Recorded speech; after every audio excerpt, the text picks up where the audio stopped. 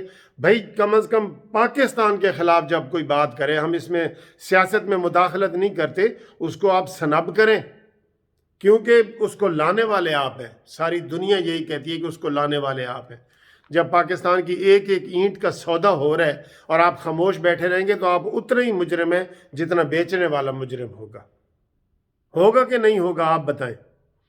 لہٰذا ان چیزوں کا فوری طور پہ تدارک کیا جائے، اور اس میں جو یہ سودے بازی ہو رہی ہے اس کی حقیقت بتائیں۔ اسٹیٹ بینک کی چابیاں اب ہمارے پاس نہیں ہیں جی، اس کی حقیقت بتائی جائے۔ اور یہ جو شوکت ترین ہے جس کو انہوں نے ابھی سینٹ کا ٹکٹ دیا ہے، اسی نے 4 مہینے پہلے جب یہ بجٹ نہیں بنا تھا وزیر، کہا تھا کہ پاکستان کو عمران خان نے ڈبو دیا ہے معاشی طور پہ۔ اب کہتا ہے جی سطحی خیرن ہے، اب اپنی جھوٹی وہ اب ان کی کسی چیز کے اوپر اعتبار نہیں ہے۔ گروتھ ریٹ اتنا بڑھا دیا جی، 5 سے اوپر ہو گیا ہے، یہ ہو گیا وہ ہو گیا۔ ہمارے سامنے ہے ڈالر، ہمارے سامنے ہے، جو ہمارے سامنے ہے ان چیزوں کو دیکھو۔ یہ کہتے ہیں نا معیشت بڑی اچھی ہو گئی ہے، کدھر ہوئی ہے؟ کسی کی زندگی میں فرق پڑا ہے؟ تحریک انصاف والوں آپ بتاؤ تمہاری کیا چیز سستی ہوئی ہے؟ تمہاری زندگی میں کیا پازیٹیو اثر پڑا ہے کہ جناب ہماری گروتھ ریٹ اوپر چلی گئی ہے؟ کوئی ایک تو بتا دو، کوئی چڑیا، کبوتر، بٹیرا، مرغی، کوئی چیز سستی ہوئی ہے تو بتا دو، ہم پھر آپ کے اوپر تنقید نہیں کریں گے۔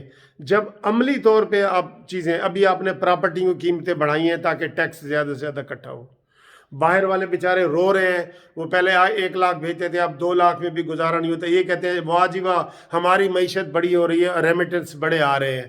اور اصل بات یہ ہے کہ وہ رو رہے ہیں کہ جی ادھر مہنگائی اتنی ہو گئی ہے کہ جو چیز پہلے 10 روپے کی تھی اب وہ 30 روپے کی ہو گئی ہے، ہمیں 2 گنا زیادہ پیسے بھیجنے پڑ رہے ہیں، اور ان کو یہ کوئی ہوش کے ناخن نہیں لے رہے۔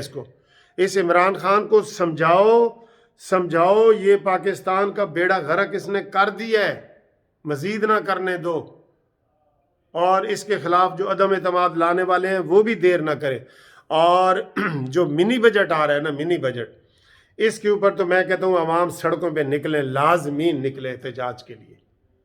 اس سے مہنگائی اتنی زیادہ ہو جائے گی، ابھی پوری دنیا میں پیٹرول 15-20 روپے سستا ہوا ہے، روپے کے حساب سے بتا رہا ہوں، اور انہوں نے الٹا 4 روپے لیوی کا ٹیکس لگا کے مہنگا کر دیا۔